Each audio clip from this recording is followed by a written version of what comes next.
Amen. Hallelujah. Praise the Lord. Praise the Lord. Praise the Lord. Amen. Hallelujah. Hallelujah. Hallelujah. Hallelujah. Hallelujah. आइए हम प्रार्थना करके आज की सभा की हम शुरुआत करेंगे और आइए हम प्रार्थना में जाएं। प्रभु परमेश्वर आपका धन्यवाद करते हैं। प्रभु परमेश्वर फिर से एक और दिन के लिए प्रभु कि आप हमको संभालने वाले, सुरक्षा देने वाले, सहायता मदद करने वाले परमेश्वर हैं। अपने प्रेम को, अपने अनुग्रह को प्रभु हम पर नित्य बनाए रखते हैं। प्रभु परमेश्वर हम आपका धन्यवाद करते हैं। प्रभु हम आपका धन्यवाद करते हैं पिता परमेश्वर कि आप हमसे नित्य प्रेम करते हैं पिता परमेश्वर। और पिता परमेश्वर आप हमें हर परिस्थिति में, हर दुख में, मुसीबत में, पीड़ा, संकट, सताव, कलेश, तंगी, लाचारी, बेबसी, आप हमको कभी नहीं छोड़ते प्रभु परमेश्वर आपका धन्यवाद करते हैं। प्रभु परमेश्वर आपके अनुग्रह के लिए, आपके प्रेम के लिए प्रभु, तमाम उन लोगों के लिए प्रभु, आपके दास और दासियों के लिए प्रभु जो कि नित्य लगातार निरंतर प्रभु परमेश्वर सोशल मीडिया के माध्यम से प्रभु परमेश्वर आपके नाम की हम तो ताइश करते हैं प्रभु, आपके नाम की स्तुति आराधना करते हैं प्रभु परमेश्वर। आपका धन्यवाद करते हैं। धन्यवाद प्रभु यीशु मसीह, धन्यवाद प्रभु यीशु नासरी आपकी पवित्र आत्मा के लिए। धन्यवाद प्रभु परमेश्वर आपके महान प्रेम के लिए। यीशु के नाम से प्रार्थना मांग लेते हैं। आमीन आमीन आमीन। सभी को जय मसीह की। आइए हम फिर से एक और बार आज परमेश्वर की आराधना में जाएं। मैं फिर से तहे दिल से धन्यवाद देना चाहूँगा हमारे प्रिय भाई अनुपम दिविज जी के लिए, जिन्होंने फिर से एक और मौका दिया कि हम परमेश्वर के वचन से सीखें और समझें। सो प्रभु आप सबको आशीष दे। और प्रिय प्रभु महान है, प्रभु अनुग्रहकारी है, दयालु है, हमसे प्रेम करने वाला है। इसलिए प्रियो अब अवसर होगा कि हम सीधा परमेश्वर की हमदो ताइश करें और उसके अनुग्रह में, उसके प्रेम में हम नित्य बने रहें। आइए हम कुछ गीतों को गाकर परमेश्वर की महिमा करेंगे। हम गीत गाएंगे, तेरी आराधना करूं, तेरी आराधना करूं, पाप क्षमा कर, जीवन दे दे, दया की याचना करूं। हम इस गीत को गाएंगे और परमेश्वर की महिमा करेंगे। तेरी आराधना करूं, तेरी आराधना करूं, पाप क्षमा कर, जीवन दे दे, दया की याचना करूं, तेरी आराधना करूं। तू ही महान सर्वशक्तिमान, तू ही है मेरे जीवन का संगी, तू ही महान सर्वशक्तिमान, तू ही है मेरे जीवन का संगीत। हृदय की तार छेड़े झनकार, हृदय की तार छेड़े झनकार, तेरी आराधना है मधुर गीत। जीवन से मेरे तू महिमा पाए, एक ही कामना करूं, पाप क्षमा कर, जीवन दे दे, दया की याचना करूं, तेरी आराधना करूं। आमीन आमीन आमीन आमीन। Hallelujah hallelujah. We worship you, Lord. We worship you, Master. We praise you, Lord. Oh God, oh Almighty, oh Heavenly Father, have mercy upon your people, Father. Have mercy upon your people, Lord God. I'm Almighty. Amen. Amen. We worship you, Master. We worship you. We thank you, Father. We thank you. So, प्रियो, हम परमेश्वर को नित्य धन्यवाद देते रहें, क्योंकि भजने के लिए हम सृजे गए हैं। वचन कहता है कि भजने के लिए हम सृजे गए हैं और हमारा कर्तव्य है कि हम नित्य परमेश्वर की महिमा करते रहें, हम नित्य परमेश्वर को धन्यवाद देते रहें, हम नित्य परमेश्वर को सराहते रहें। सो आइए प्रियो, हम फिर से एक और बार परमेश्वर की महिमा के लिए गीत गाएंगे। यीशु तू है महान, तेरी जय जयकार हो। आइए हम मिलकर इस गीत को गाएं। यीशु तू है महान, तेरी जय जयकार हो। यीशु तू है महान, तेरी जय जयकार हो तेरी जय जयकार हो, तेरी जय जयकार हो, तेरी जय जयकार हो, तेरी जय जयकार। Hallelujah hallelujah hallelujah hallelujah hallelujah गाए हम। Hallelujah hallelujah hallelujah hallelujah hallelujah गाए हम। तूने रचाई सारी सृष्टि कितनी सुंदर है, पंछी भी तेरा ही गुण गाता है मेरा मन। तूने रचाई सारी सृष्टि कितनी सुंदर है, पंछी भी तेरा गुण गाता है मेरा मन। सृजनहारा तारणहारा तेरी जय जय हो, सृजनहारा तारणहारा तेरी जय जय हो तेरी जय जयकार हो, तेरी जय जयकार हो, तेरी जय जयकार हो, तेरी जय जयकार। Hallelujah hallelujah hallelujah hallelujah hallelujah गाए हम। यीशु हिफाजत करता मेरा, देता जीवन जल, क्यों ना मैं उसको धन्य कहूँ। यहोवा हीरे है, यहोवा राफा, यहोवा शालोम तेरी जय जय हो। यहोवा राफा, यहोवा शालोम तेरी जय जय हो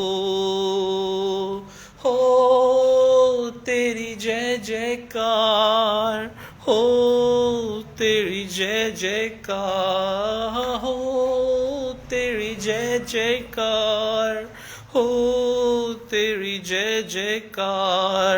hallelujah hallelujah hallelujah hallelujah hallelujah गाए हम।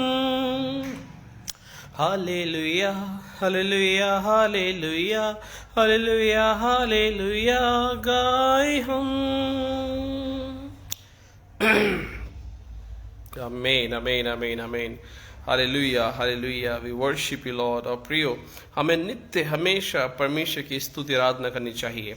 हमें नित्य परमेश्वर के लिए नए गीतों गाते रहना चाहिए। और वचन कहता है कि हर समय, हर परिस्थिति और हर हालात में हमें परमेश्वर की महिमा करती रहनी चाहिए, उसको धन्यवाद देते रहना चाहिए।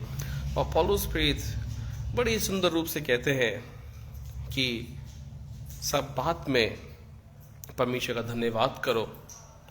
और पौलुस प्रेरित लिखते हैं कि मसीह में सदा आनंदित रहो, और मैं फिर कहता हूँ आनंदित रहो। सो प्रियो, ये हमें चाहिए कि हम मसीह में हमेशा स्तुति आराधना करते रहें, परमेश्वर को धन्यवाद देते रहें। क्योंकि जब हम विपरीत परिस्थितियों में, समस्याओं में, दुख में हम परमेश्वर का धन्यवाद देते हैं तो ये शैतान को नागवारा होती है, और इससे परमेश्वर की महिमा होती है, और शैतान इस चीज़ से हारता है।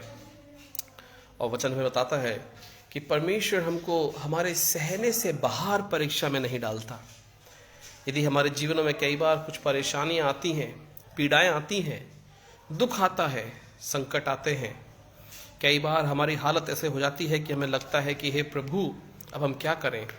तो याकूब की पत्री में लिखा है कि परमेश्वर हमें हमारी किसी ऐसी विपत्ति में, ऐसी परेशानी में हमें नहीं डालता जिससे हम ना उभर सकें।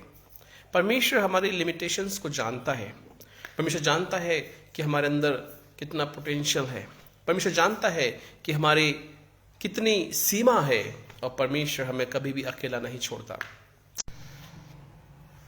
और परमेश्वर का वचन हमें सिखाता है कि हमें परमेश्वर की महिमा करते रहना चाहिए। आइए हम मिलकर इस गीत को गाएंगे कि साथी अब तू ये जान ले, प्रभु को तेरा ध्यान है। आइए हम मिलकर परमेश्वर के लिए इस गीत को गाएं। साथी अब तू ये जान ले, मसीह को तेरा ध्यान है। साथी अब तू ये जान ले, मसीह को तेरा ध्यान है। डाल दे उस पर गुनाहों का भार, वो ही तेरा उद्धार है। डाल दे उस पर गुनाहों का भार, वो ही तेरा उद्धार है।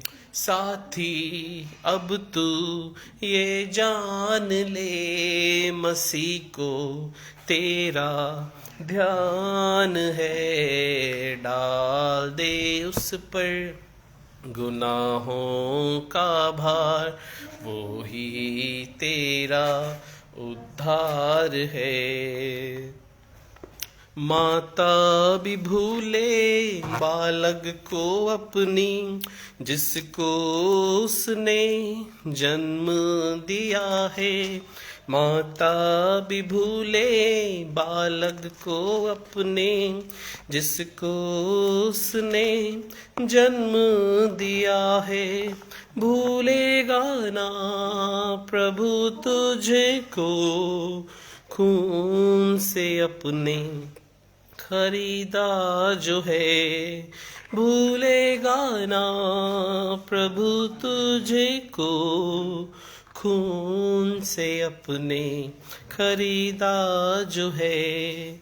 अब तो तू ही ये जान ले, मसीह को तेरा ध्यान है। डाल दे उस पर गुनाहों का भार, वो ही तेरा उद्धार है। डाल दे उस पर गुनाहों का भार, वो ही तेरा उद्धार है।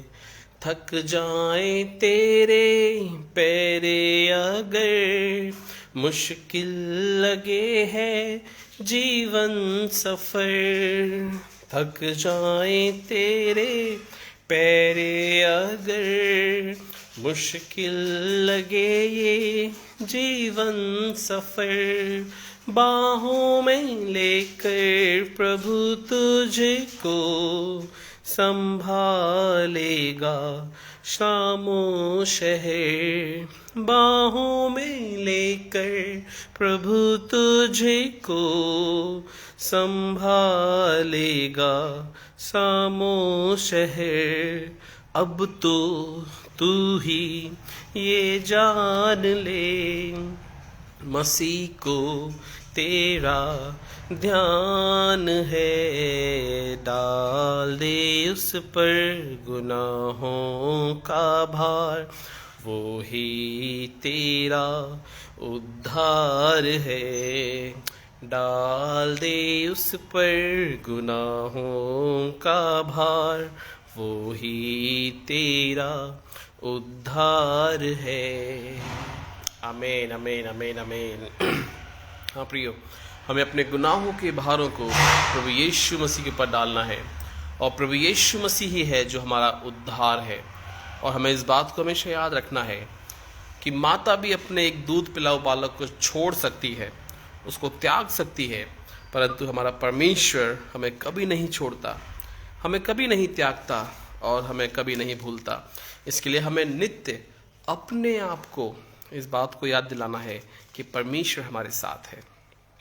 और प्रियो, जब भी आप अकेले हों, जब भी आप हताश हों, निराश हों, जब भी आपको लगे कि आप अकेले हैं, तो हमेशा इस बात को अपने साथ रखें कि एक ऐसा प्रेमी परमेश्वर है जो आपके ऊपर अपने अनुग्रह की दृष्टि बनाए हुए है। एक प्रिय परमेश्वर है जो आपसे बहुत प्रेम करता है।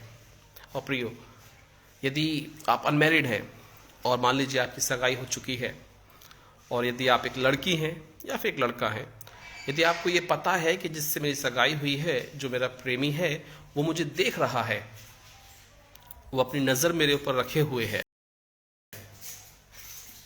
तो आपका आचार विचार, आपकी बोलचाल, आपके भाव अपने आप में ही मधुर होंगे।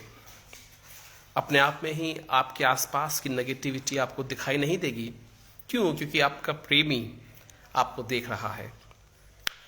सो इसलिए प्रियो, हमें ध्यान रखना चाहिए कि हमारा प्रेमी, हमारा एक ऐसा प्रेम करने वाला पिता, एक ऐसा प्रेम करने वाला परमेश्वर जिसकी आंखों से कुछ छिपा हुआ नहीं है, वो हमेशा हम पर अपनी नज़र को बनाए रखता है। और वचन कहता है कि ऐसा कोई भी स्थान नहीं है जहां हम अपने आप को अपने सृष्टिकर्ता, अपने उद्धारकर्ता से छिपा सकें। ऐसे कोई भी स्थान नहीं है। और भजन संहिता 139 में भजनकार इस बात को बड़े ही सुंदर रूप से लिखता है कि यदि मैं अंधकार से कहूं कि तू मुझे छुपा ले, तो अंधकार तो दिन के तुल्य तुझे प्रकाश देगा। सो इसलिए प्रियो, आप हमेशा इस बात को याद रखें कि आपके सृष्टिकर्ता की नज़र आपके ऊपर बनी हुई है। आपसे प्रेम करने वाला परमेश्वर आपको देख रहा है कि आप क्या कर रहे हैं और क्या नहीं कर रहे। और बॉडी लैंग्वेज के अंदर यदि हम कई बार बात करते हैं कि किस तरह से हम अपने एटीट्यूड को, अपने व्यवहार को, अपने व्यक्तित्व को निखार सकते हैं, तो उसके लिए कई लोग कई तरह की सलाह देते हैं। परंतु कई बार जब मैं इस विषय बात करता हूं तो मैं कहता हूं कि आप सिर्फ एक बात याद रखें कि यदि आप 2 आंखों से 10 लोगों को देख रहे हैं, तो 20 आंखें आपको देख रही हैं। जब 20 आंखें आपको देख रही हैं, तो आपके हर एक शरीर का हाव भाव इस तरह से होना चाहिए कि उसमें कोई भी खामी ना पाई जाए। सो प्रियो, आपने देखा होगा कि जहाँ कहीं सीसीटीवी कैमरे होते हैं, वहाँ लिखा रहता है सावधान, क्योंकि आप सीसीटीवी कैमरों की नज़र में हैं। परंतु हमारा परमेश्वर, हमारा सृष्टिकर्ता, हमारा उद्धारकर्ता, मुक्तिदाता हमें नित्य हमको देखता है। सो हमें इस बात को स्मरण रखना चाहिए। हमें कभी नहीं भूलना चाहिए कि उसकी नज़र हमें देख रही है। आइए हम गीत को गाएंगे कि तूने मुझे आगे पीछे घेरे रखा है। आई होप कि आपको गीत आता होगा। तूने मुझे आगे पीछे घेरे रखा है, अपना हाथ मुझे पर रखे रहता है। तूने मुझे आगे पीछे घेरे रखा है, अपना हाथ मुझे पर रखे रहता है। तेरी आत्मा से भाग कर मैं कहाँ जाऊँ, तेरी आत्मा से भाग कर मैं कहाँ जाऊँ। तूने मुझे आगे पीछे घेरे रखा है, अपना हाथ मुझे पर रखे रहता है। तूने मुझे आगे पीछे घेरे रखा है, अपना हाथ मुझे पर रखे रहता है। तेरी आत्मा से भाग कर मैं कहाँ जाऊँ, तेरी आत्मा से भाग कर मैं कहाँ जाऊँ। और प्रियो, हमें इसको समझना बहुत ज़रूरी है कि हम परमेश्वर की आत्मा से भागकर कहीं नहीं जा सकते। ऐसा कोई भी स्थान नहीं है जहाँ परमेश्वर का सीसीटीवी कैमरा हमें नहीं देख रहा। परमेश्वर नित्य हमको बनाए देखता रहता है, उसकी नज़र हमको ताकती रहती है। मनुष्य की हर एक कार्य को जांचती हैं कि वे किस तरह के हैं। इसलिए प्रियो, हम अपने बोली भाषा से, अपने चाल चलन से हम नित्य परमेश्वर की महिमा को प्रकट करते रहें। आइए हम एक गीत को और गाकर परमेश्वर की महिमा करेंगे। और हम गीत गाएंगे, हे स्वर्गीय पिता, हो तेरी स्तुति और आराधना। हम मिलकर इस गीत को गाएंगे। हे स्वर्गीय पिता, हो धन्यवाद, हो तेरी स्तुति आराधना करता समर्पण आत्मा और जीवन तेरी आराधना मैं तन मन धन करता समर्पण आत्मा और जीवन तेरी आराधना मैं तन मन धन यीशु मसीहा हो धन्यवाद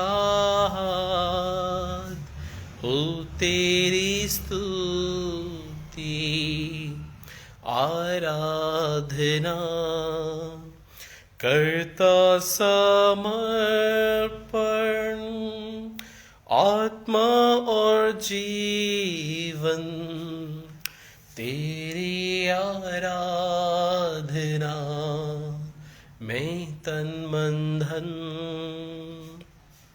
करता समर्पण आत्मा और जीवन तेरी आराधना मैं तन मन धन पवित्र आत्मा हो धन्यवाद हो तेरी स्तुति आराधना करता समर्पण आत्मा और जीवन तेरी आराधना मैं तन मन धन करता समर्पण आत्मा और जीवन तेरी आराधना मैं तन मन धन amen amen amen amen hallelujah hallelujah praise the lord praise the lord yes हमें ज़रूरत है कि हम परमेश्वर को सब कुछ समर्पण कर दें I surrender all to Jesus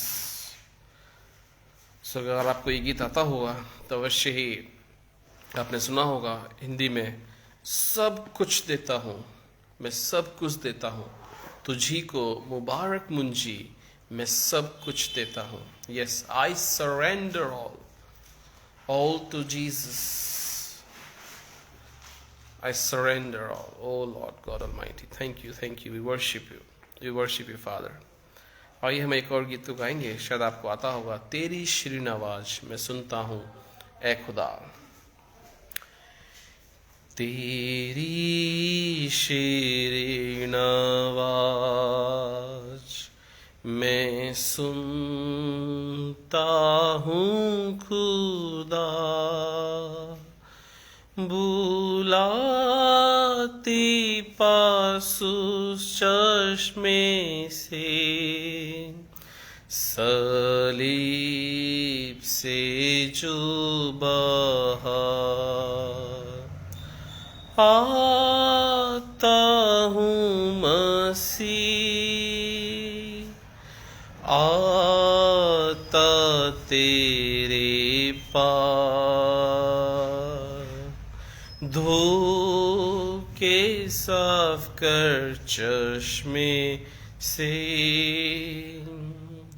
जो बहता क्रूस से खा,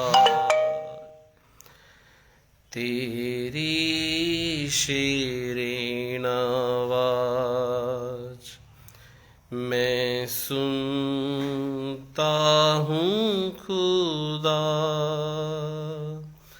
बुलाती पास उस चश्मे से, सलीब से जो बहा,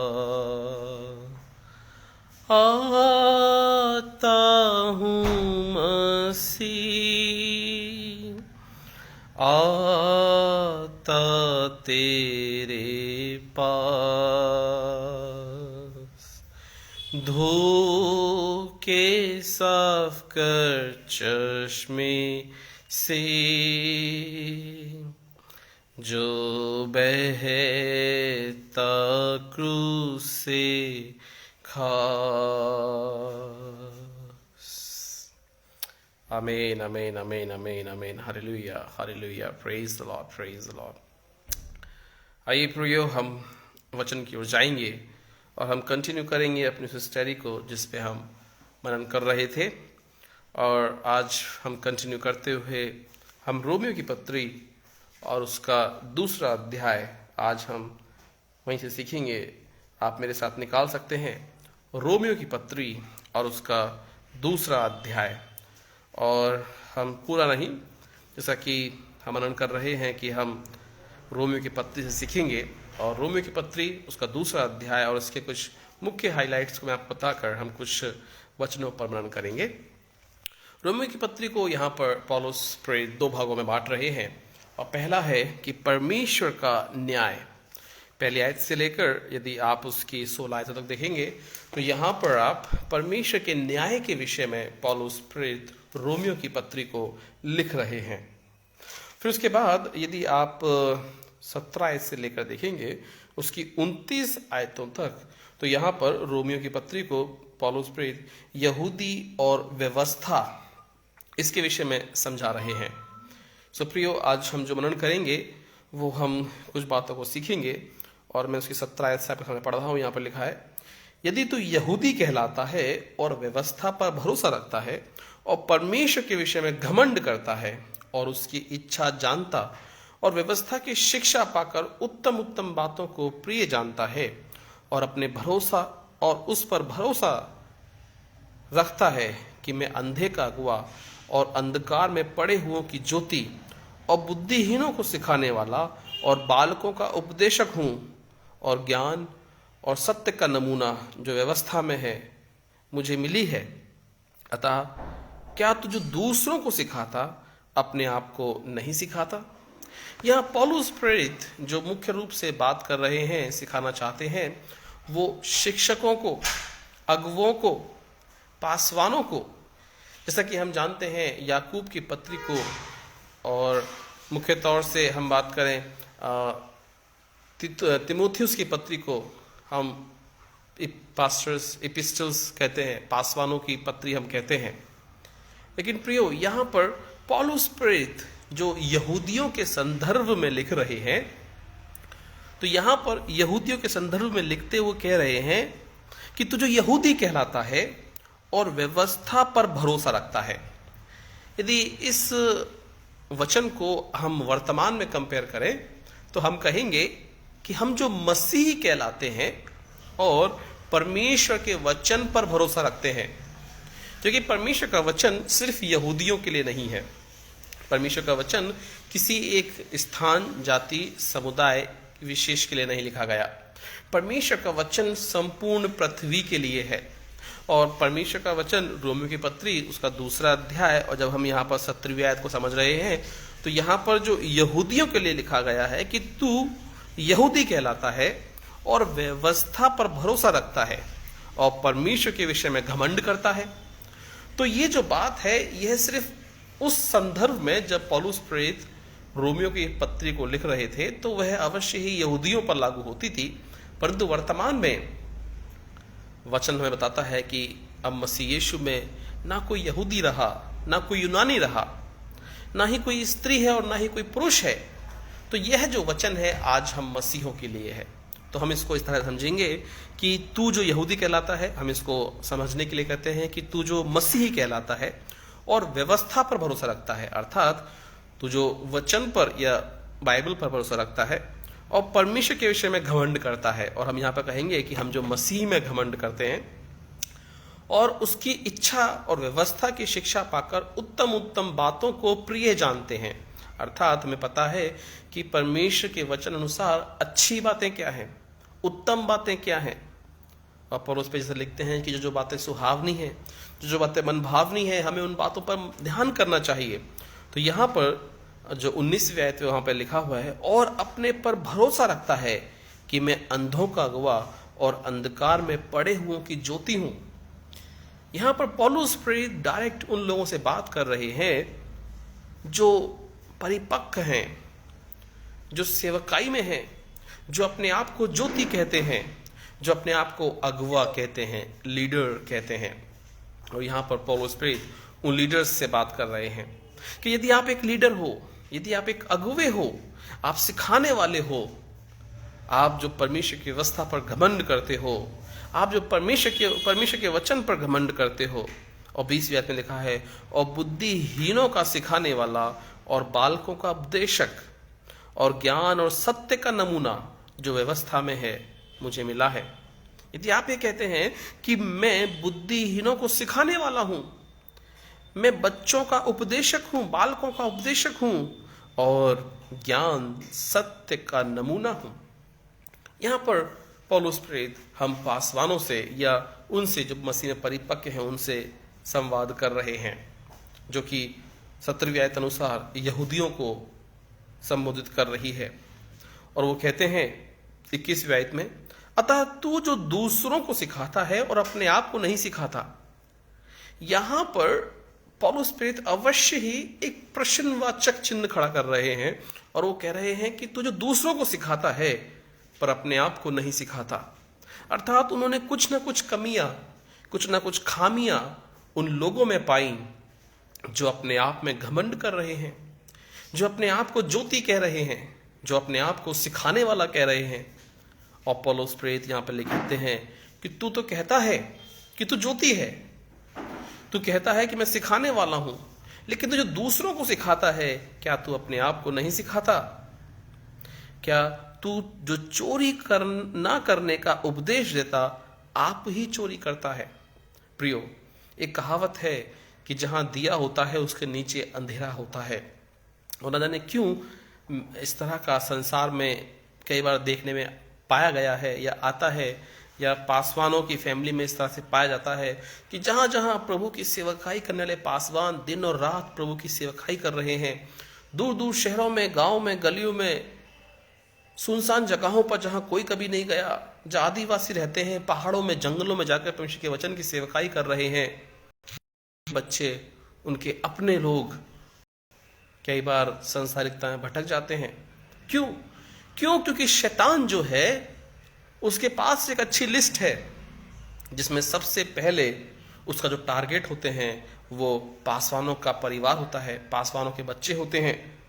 और प्रियो, यहां पर पौलुस प्रेरित उन पासवानों से कह रहे हैं जो दूसरों को सिखाते हैं, जो दूसरों से कहते हैं कि तू चोरी ना कर, लेकिन खुद चोरी कर रहे हैं। और ऐसे लोगों के लिए परमेश्वर का वचन कहता है, आगे देखते हैं क्या लिखा है, तू जो कहता है वे विचार न करना, क्या आप ही वे विचार करता है? और प्रियो, ये एक बहुत बड़ा गंभीर विषय है। मैंने कई ऐसी गवाहियां सुनी, कई ऐसे चीजों के बारे में जाना कि जहां कई ऐसे पासवान जो दूसरों से कहते हैं कि तू विचार न करना, परंतु कई बार जब वो किसी घर में दुआ प्रार्थना के लिए गए, कई ऐसी स्थिति में, कई ऐसी जगहों पर गए जहां पर सिर्फ अकेली महिलाएं हैं, और प्रियो शैतान ने अपना दाव वहां चला, उन्हें विचार में गिराया। इस तरह की लगता है कई घटनाएं आपने सुनी होंगी। और प्रियो, ये बड़ा ही दुखद है, लेकिन वचन यहां पे कह रहा है कि तू जो दूसरों को सिखाता है कि विचार न करना, क्या तू खुद आप ही वे विचार करता है? सो प्रियो, हमें अपने आप को जांचना है, परखना है, परमेश्वर के वचन से अपने आप का मूल्यांकन करना है। यदि हम सेवकाई करने वाले हैं, परमेश्वर के लोग हैं, तो हमें अपने आप को टटोलना है कि क्या यह वचन मेरे लिए तो नहीं है, क्या यह वचन मुझसे तो बात नहीं कर रहा। और वचन आगे कहता है यहां पर 22वीं आयत में आगे, तू जो मूर्तों से घृणा करता है, क्या आप ही मंदिरों को लूटता है? प्रियो, यहां पर यह नहीं लिखा कि मूर्तों से घृणा करता है और तू खुद मूर्ति पूजा करता है, ये नहीं लिखा। यह क्या लिखा है? तू जो मूर्तों से घृणा करता है, क्या आप ही मंदिरों को लूटता है? ये सही है कि आप मूर्तों से घृणा करते हैं, लेकिन इसका उल्टा क्या होगा? इसका उल्टा ये होना चाहिए कि जब तू मूर्तों से घृणा करता है तो तू क्या आप ही मूर्तियों की पूजा करता है? परंतु यह लिखा है कि तू जो घृणा करता है, क्या तू आप ही मंदिरों को लूटता है? अर्थात बाहर से तो हम कहते हैं कि ये खराब है, लेकिन हमने उसे व्यवसाय का जरिया बना लिया है, लूटना।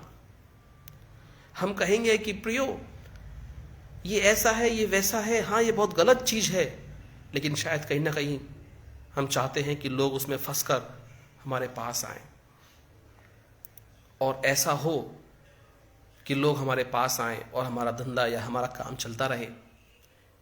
ये वचन हमें सिखा रहा है कि क्या हमारा जीवन इस तरह का एक जीवन है? क्या हमारा जीवन एक ऐसा जीवन है जहां हम कहते हैं कि हमें उससे घृणा करनी चाहिए, और हम खुद भी उससे घृणा करते हैं, लेकिन हम उसके द्वारा अपना व्यवसाय चला रहे हैं? शायद हो सकता है हम इनडायरेक्टली कि नहीं, अगर, और हम कई बार हो सकता है ये कहें कि नहीं, अगर आप नहीं देंगे तो आपके साथ ये होगा, आपके साथ वो होगा, आप इस परेशानी में फंस जाएंगे, आप इस चुनौती में फंस जाएंगे। तो प्रियो, क्या हम वास्तव में किसी तरह से लोगों को गुमराह कर रहे हैं? क्या हमने लोगों के डर को, उनके भय को बिजनेस का जरिया बना लिया है? और प्रियो, खैर मैं नहीं कहूंगा कि मसीही जीवन में, मसीही सेवकाई में, पासवानों की सेवकाई में इस तरह से पाया जाता है, परंतु शायद अन्य जगहों पर जहां लोग एक डर को, उन व्यक्तियों के डर को मौका समझते हैं और फिर उनको डराकर उनसे धन संपत्ति लूट लेते हैं। और इसीलिए यहां वचन कह रहा है, देखिए यह जो हमने 21वीं आयत में पढ़ा कि तू जो कहता है कि चोरी ना करना और आप ही चोरी करता है, यानी कि तू जो कहता है कि ये मत कर, तू उसका उल्टा करता है। ठीक है, तू व्यभिचार ना कर कहता है लेकिन उसका उल्टा करता है। लेकिन यहां पर जो कह रहा है कि तू जो मूर्तों से घृणा करता है, तो इसका उल्टा होना चाहिए कि तू उसका आदर करता है, सम्मान करता है, या उससे प्रेम करता है, या खुद मूर्ति पूजा करता है। लेकिन यहां लिखा है कि तू जो मूर्तों से घृणा करता, क्या आप ही मंदिरों को लूटता है?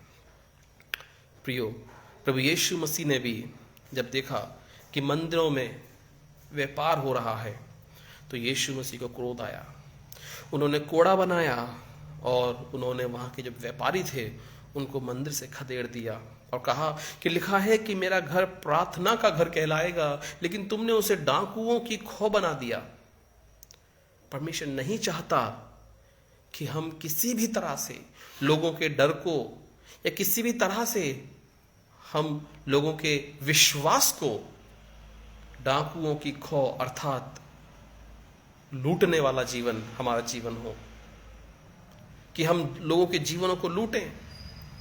प्रियो, आपने देखा होगा कि जहां लोग अंधी भक्ति करते हैं, जहां अंधे भक्त हो जाते हैं, जहां भक्ति में शर्म जाते हैं कि उन्हें सही गलत नहीं दिखाई देता, वहां न जाने लोग कितना खर्च करते हैं और लोग की उन मासूमियत को, क्या ये ऐसे जो चालाक, जो लूटने वाले लोग हैं, उसका फायदा उठाते हैं। और वचन हमें यहाँ ये सिखा रहा है कि हमें ऐसा नहीं बनना। एक पासवान को, एक प्रभु के सेवक को, एक अगुवे को, एक उस व्यक्ति को जो सिखाने वाला है, एक ऐसे व्यक्ति को जो कहता है कि मैं अंधकार में रहने वालों के लिए ज्योति हूं, ऐसे लोगों को इस चरित्र से, जो लूटने वाला चरित्र हो, जो धोखा देने वाला चरित्र हो, जो छल करने वाला चरित्र हो, हमें उस चरित्र से दूर रहना है, क्योंकि परमेश्वर का वचन हमें यह सिखाता है। 23वीं आयत में लिखा है, तू जो व्यवस्था के विषय में घमंड करता, क्या व्यवस्था ना मानकर परमेश्वर का अनादर करता है? प्रियो, यदि हम परमेश्वर की व्यवस्था पर घमंड करते हैं कि अरे वाह कितना सुंदर वचन हमें परमेश्वर ने दिया है, लेकिन यदि हम परमेश्वर की आज्ञा का पालन नहीं करते हैं, तो प्रियो हमें अवश्य ही अपने आप को जांचना है, अपने आप को परखना है, क्योंकि वचन का निरादर करना, वचन का आदर ना करना ही परमेश्वर से नफरत करना है। आप इस आयत को दोबारा समझिए, यहां पे क्या लिखा है, तू जो व्यवस्था के विषय में घमंड करता, व्यवस्था अर्थात परमेश्वर का वचन, जब हम व्यवस्था के विषय में घमंड करते हैं, क्या कहते हैं, अरे वाह क्या परमेश्वर का वचन है, कितना अच्छा वचन हमको परमेश्वर ने दिया है। जब हम इस तरह से घमंड करते हैं, लेकिन आगे वचन क्या कहता है, क्या व्यवस्था न मानकर परमेश्वर का अनादर करता है। यानी कि जब हम परमेश्वर की व्यवस्था पर घमंड करते हैं तो हम परमेश्वर का आदर करते हैं, लेकिन जब हम परमेश्वर की व्यवस्था को नहीं मानते तो प्रियो हम परमेश्वर का निरादर करते हैं। हो सकता है आप में से कुछ लोग कहेंगे कि हम किस तरह से परमेश्वर का निरादर करें। आप कैसे कह सकते हैं कि हम परमेश्वर का निरादर करते हैं? परमेश्वर तो कभी हमारे सामने नहीं आया कि हमने उसका निरादर किया हो। या फिर कुछ लोग उन आयतों को रेफरेंस में कोड करते हैं और कहते हैं कि जब मैं बीमार था तो तुम मेरे को देखने नहीं आए, जब मैं बंदी गृह में था तो तुम मुझसे मिलने नहीं आए, जब मैं भूखा था तो तुमने मुझे खाना नहीं खिलाया। प्रियो, वो परमेश्वर का निरादर करना नहीं है, ध्यान से समझना। क्योंकि जेल में जो जाएगा उसने कुछ ना कुछ तो गलत किया होगा, और जिसने कुछ ना कुछ गलत किया होगा, यदि ऐसे व्यक्ति से आप जेल में मिलने जा रहे हो तो क्या आप ये कहोगे कि नहीं, मैं उस व्यक्ति से मिलकर आया हूं इसलिए मैंने परमेश्वर का आदर किया? वो वचन हमें सिखा रहा है कि यदि कोई सताव में, पीड़ा में परमेश्वर के लिए दुख भोग रहा है, यदि कोई वचन के लिए मार खा रहा है, वचन के लिए यदि किसी को प्रताड़ित किया जा रहा है और वो जेल बंद है, तो उससे मिलने के विषय में है। ना ये कोई चोरी उटपटांग काम करके, चोरी डकैती करके यदि कोई जेल में जाता है और फिर हम कहें कि हम उससे मिलकर आए तो हमने परमेश्वर के वचन के अनुसार काम किया। भूखों को खाना खिलाने के विषय में, अरे हमने तो रोड पे खाना खिला दिया तो इसका मतलब है कि हमने परमेश्वर को खाना खिला दिया या परमेश्वर के वचन अनुसार हमने कार्य किया। नहीं, जो व्यक्ति आलसी है, कामचोर है, उसके तो बाइबल भी साफ साफ कहती है कि हे आलसी, तो कब तक सीने पे हाथ रखकर लेटा रहेगा। और आप सोचते हैं कि शायद जो गरीब है, भूखे हैं, मैंने उनको खिलाकर मैंने परमेश्वर के वचन का पालन कर दिया कि नहीं, मैंने परमेश्वर तेरा आदर किया है कि मैं बंदी में लोगों से मिलकर आया, मैंने भूखे को खाना खिला दिया। तो प्रियो, परमेश्वर का आदर करना वो नहीं है। वचन यहां पर कहता है, क्या कह रहा है वचन? यहां पे लिखा है कि क्या व्यवस्था ना मानकर परमेश्वर का निरादर कर रहे हो। जब मैं और आप अपने जीवन में परमेश्वर की व्यवस्था अर्थात परमेश्वर का वचन जो कहता है, जब हम उसको नहीं मानते, उस पर नहीं चलते, तब हम परमेश्वर का निरादर करते हैं। प्रियो,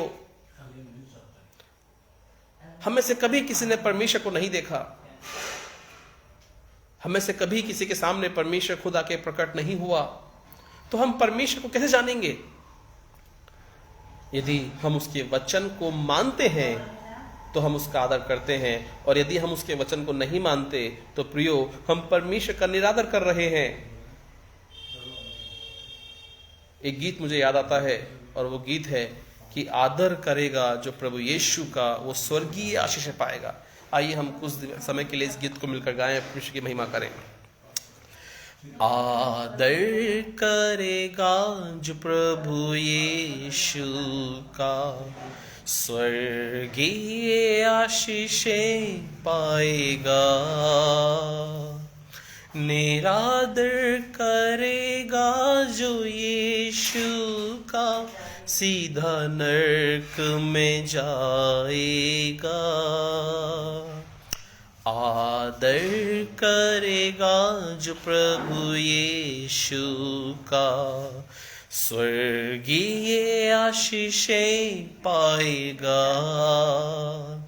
निरादर करेगा जो यीशु का, सीधा नरक में जाएगा। आदर करेगा, आदर करेगा। प्रियो, यदि मैं और आप प्रभु यीशु मसीह का आदर करते हैं तो स्वर्गीय आशीष पाएंगे, और यदि हम निरादर करते हैं तो हम सीधा नरक में जाएंगे। अब वह लोग जो मसीह यीशु को जानते हैं कि उन्होंने आज से 2000 साल पहले इज़राइल देश के अंदर अपने जीवन को जिया और उन्हें 33 साल की उम्र में उनको कीले ठोक कर सलीब पर चढ़ाकर उनको मार दिया गया। हो सकता है जो यीशु को न जानते हो वो कैसे कहेंगे, कह रहे भाई हमने तो आज तक यीशु को कभी देखा नहीं, तो हमने उसका निरादर कैसे कर दिया। मैं और आप प्रभु यीशु मसीह को जिन्होंने हमने देखा नहीं, क्योंकि प्रभु यीशु मसीह हमारी पीढ़ी में नहीं है। आज से 2000 साल पहले प्रभु यीशु मसीह पैदा हुआ। इज़राइल देश जिसमें से शायद हम लोगों ने कभी विजिट नहीं किया होगा, हमें से बहुत से लोग कभी नहीं गए होंगे, हम नहीं गए, उस देश में यीशु पैदा हुआ। और उस देश में यदि यीशु पैदा हुआ, उस देश में उसने अपने जीवन को जिया जो कि इज़राइल देश है, और वो भी आज से 2000 साल पहले, तो हम कैसे कहें कि हम प्रभु यीशु मसीह को जानते हैं। लेकिन गीतकार कहता है कि आदर करेगा जो प्रभु यीशु का वो स्वर्गीय आशीष पाएगा। प्रियो,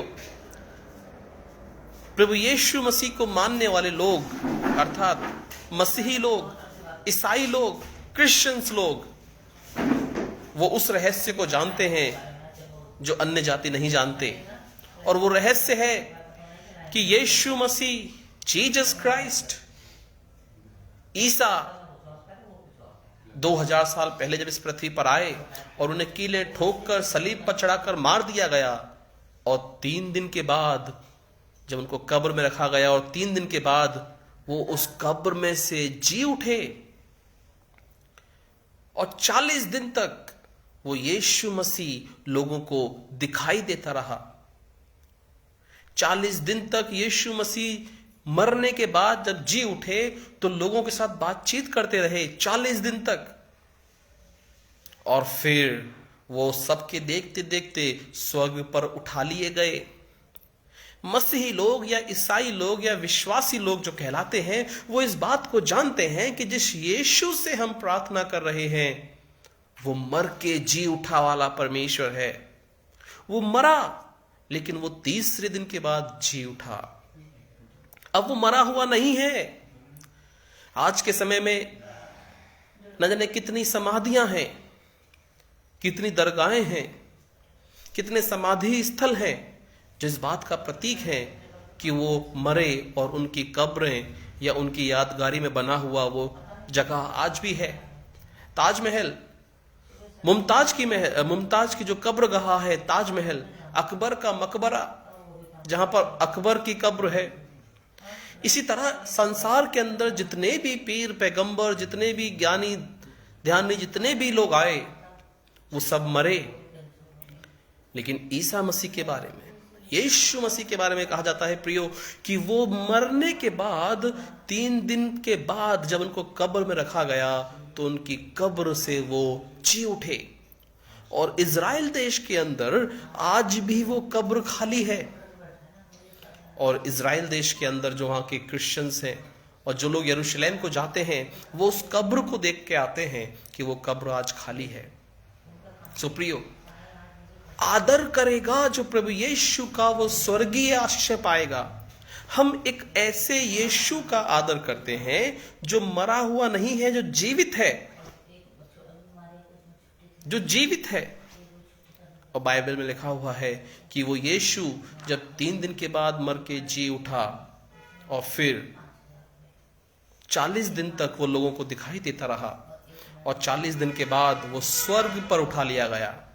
और इसलिए ज्यादातर जो क्रिश्चियंस लोग हैं वो किसी की मृत्यु के बाद 40वां बनाते हैं कि यीशु 40 दिन तक इस पृथ्वी पर रहा और फिर स्वर्ग पर उठा लिया गया। सो प्रियो, हम जो यहाँ वचन से सीख रहे हैं, वचन से देख रहे हैं, रोमियो की पत्री उसका 2रा अध्याय और उसकी 24वीं आयत जहां पर लिखा हो, 23वीं आयत जहां पर लिखा है कि तू जो व्यवस्था के विषय में घमंड करता है, क्या व्यवस्था ना मानकर परमेश्वर का अनादर करता है। यदि मैं और आप परमेश्वर की व्यवस्था को नहीं मानते तो हम परमेश्वर का अनादर करते हैं। यदि आप एक मसीही हैं और आप मसीह यीशु के कहे गए कथनों को नहीं मानते मसीह यीशु की शिक्षा को नहीं मानते तो आप मसीह यीशु का अनादर करते हैं। अब मसीह यीशु ने क्या कहा? मसीह यीशु ने कहा कि जो तेरे एक गाल पर थप्पड़ मारे तो उसकी ओर दूसरा गाल भी फेर दे। जो तुम्हें श्राप दे तुम उसे आशीष दो। जो तुम्हें गालियां दे तो तुम उनकी गालियां सुनने के बाद गालियां मत दो। ये प्रभु यीशु मसीह ने कहा। और प्रियो, जब हम किसी की गाली सुनने के बाद हम गाली के बदले में गाली देते हैं तो इसका मतलब है कि हम यीशु का अनादर कर रहे हैं। जब कोई व्यक्ति एक गाल पर थप्पड़ खाने के बाद सामने वाले व्यक्ति को यदि घूसा मारता है, जैसा कि संसार की भाषा में कहा जाता है कि ईंट के बदले पत्थर जवाब देंगे, तो आप ऐसी अवस्था में मसीह यीशु का अनादर करते हैं। क्यों? क्योंकि मसीह यीशु ने कहा कि जो तेरे एक गाल पे थप्पड़ मारे तो उसकी ओर दूसरा गाल भी फेर दे। हमारे भारत देश के लोग इस शिक्षा को जानते हैं कि महात्मा गांधी ने ऐसा कहा, परंतु महात्मा गांधी जी का जन्म तो 18वीं शताब्दी में हुआ, लेकिन ये कथन ईसा मसीह ने 2000 साल पहले कहा था। और इंग्लैंड में रहते हुए महात्मा गांधी जी ने बाइबल पढ़ी थी, इसलिए उनको ये कथन याद थे। यीशु ने कहा कि जो तुम्हारा कुर्ता छीन ले तुम उससे अपना दूसरा कपड़ा भी ले जाने के लिए ना रोको। जो तुम्हें जबरदस्ती 1 मील लेके जाए, जबरदस्ती, तुम उसके साथ 2 मील जाओ। और यीशु मसीह ने ऐसा कहा कि जैसा तुम चाहते हो कि सामने वाला तुमसे व्यवहार करे, तुम भी उसके साथ वैसा ही व्यवहार करो। यदि सामने वाला अर्थात यदि आपका पड़ोसी आपसे प्रेम करता है, आपको गुड मॉर्निंग बोलता है, लेकिन आप उससे प्रेम नहीं करते, आप उससे गुड मॉर्निंग नहीं बोलते, तो इसका मतलब है कि आपने यीशु के कथन का तिरस्कार किया, आपने यीशु का अनादर किया। और यही यहां पर हम सीख रहे हैं, जो रोमियो की पत्री के लिए पौलुस प्रेरित लिखते हैं कि जो व्यवस्था को नहीं मानता वो परमेश्वर का अनादर करता है। क्या मैं और आप अनजाने में ही परमेश्वर का अनादर कर रहे हैं? क्या मेरा और आपका जीवन ऐसा है कि हम जानबूझ के अनादर कर रहे हैं? अब अनजाने में परमेश्वर का अनादर करना और जानबूझकर परमेश्वर का अनादर करना क्या है?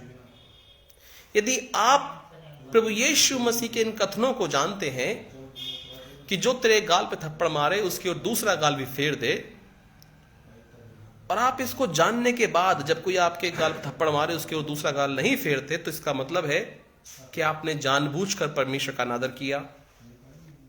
यदि आपने बाइबल में पढ़ा है कि जो तुम्हें श्राप दे तुम उसे आशीष दो, जो तुम्हें श्राप दे तुम उसे आशीष दो, यदि आपने ये पढ़ा है, आपने वचन में ये सीखा है, लेकिन सीखने के बाद भी, पढ़ने के बाद भी जो आपको श्राप दे रहा है, गालियां दे रहा है, आप ऐसे व्यक्ति को यदि गाली दे रहे हो, श्राप दे रहे हो, तो इसका मतलब है कि आपने परमेश्वर के वचन का तिरस्कार किया, अनादर किया। यहां पर आपने जानबूझ के ये कार्य किया। और प्रियो, बाइबल हमें साफ साफ बताती है कि यदि कोई अनजाने में कोई गलती कर दे तो उसके लिए तो क्षमा है, परंतु हम यदि जानबूझकर बार बार पाप करते रहे, बार बार गलती करते रहे, तो फिर कोई क्षमा बाकी नहीं है। बाइबल में साफ साफ बताती है कि फिर लिखा है कि उसके लिए कोई क्षमा बाकी नहीं है, परंतु उसके लिए नरक की वो आग है। कोई व्यक्ति अगर आपसे, आपके विरुद्ध कोई गलती से कोई कार्य कर दे और क्षमा मांगे तो आप उसको क्षमा कर देंगे, लेकिन यदि कोई व्यक्ति जानबूझ के बार बार गलती करता रहे तो क्या आप उसको क्षमा करेंगे? हम मनुष्य होकर ऐसा नहीं कर पाते। और यही बात हम वचन में पढ़ते हैं जहां पर चेले यीशु से पूछते हैं कि मेरा भाई कितनी बार गलती करता रहे, पाप करता रहे, तो मैं उसे क्षमा करता रहूं? और यीशु ने कहा 7 का 70 गुना। 7 का 70 गुना से क्या मतलब है? एक बार गलती कर दी, क्षमा कर दिया, 2 बार गलती कर दी, क्षमा कर दिया, 3 बार, 6 बार, 10 बार, भाई 70 गुना बार हमें क्षमा करना है। और ये सिर्फ यीशु ने बोला नहीं वरन उसने करके दिखाया। प्रभु यीशु मसीह ने जब वो सलीब पर टंगे हुए थे, उनके हाथों में कीलें ठुकी हुई थीं, उनके सर के ऊपर कांटों का वो ताज था, जिन कांटों से उसके सर में छेद हो रहे थे और सर से खून गिर रहा था। जब उसके हाथों में कीलें ठुकी हुई थी और हाथों में से खून की बूंदें गिर रही थी, जब उसके पैरों में कीलें ठुकी हुई थी और पैरों से खून निकल रहा था, तो प्रियो पता है यीशु ने क्या कहा? यीशु ने कहा, हे पिता तू इन्हें क्षमा कर, क्योंकि ये नहीं जानते ये क्या करते हैं। अरे प्रियो, अगर कोई गलती से आपके आलपिन चुबा दे तो कितना दर्द होता है, और फिर हम उस व्यक्ति को कितना कहते हैं। हम उस व्यक्ति को जिसने गलती से हमें आलपिन चुबा दी या गलती से कोई कांटा चुबा दिया, तो हम कितनी गालियां देते हैं। यीशु मसीह ने हमें एक आदर्श का जीवन जीकर दिखाया है। सिर्फ उसने बोला ही नहीं कि तुम्हें जो तो श्राप दे तुम उसको आशीष दो, जो तुम्हें गालियां दे तुम उनके लिए प्रार्थना करो। सिर्फ बोल के नहीं दिखाया, करके दिखाया है प्रियो।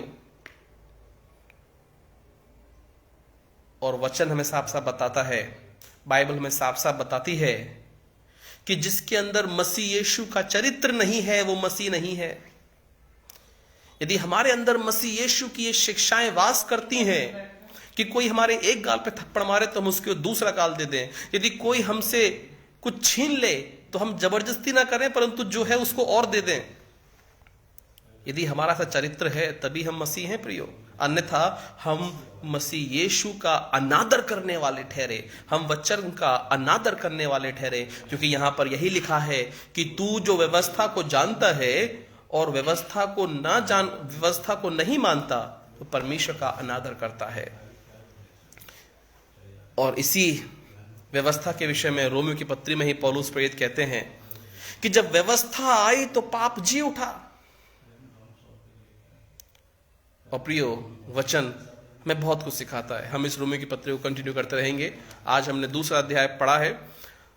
नेक्स्ट सेशन में हम तीसरे अध्याय पर मनन करेंगे और तीसरे अध्याय की हम फिर कुछ आयतों को हम सीखते हुए समझते हुए परमेश्वर के वचन से सीखेंगे। प्रभु आप सबको बहुत आशीष दे। फेसबुक लाइव पर हमारे साथ जुड़ने के लिए बहुत धन्यवाद। जितनों भी आज परमेश्वर का वचन सुना है, परमेश्वर इन वचनों के द्वारा आपसे बहुत आयत से बातें करे और मसीह यीशु का चरित्र आप में पाया जाए कि आप भी एक ऐसे व्यक्ति बने जो दूसरों को वैसा व्यवहार करें दूसरों से जैसा आप खुद चाहते हैं, जो मसीह यीशु की शिक्षाओं के अपने अंदर इस तरह से बसा लें कि जो आपको श्राप दे आप उसको आशीष दें। प्रभु आपको बहुत आयत की आशीष दे। May God bless you. हम प्रार्थना के सेशन को समाप्त करेंगे।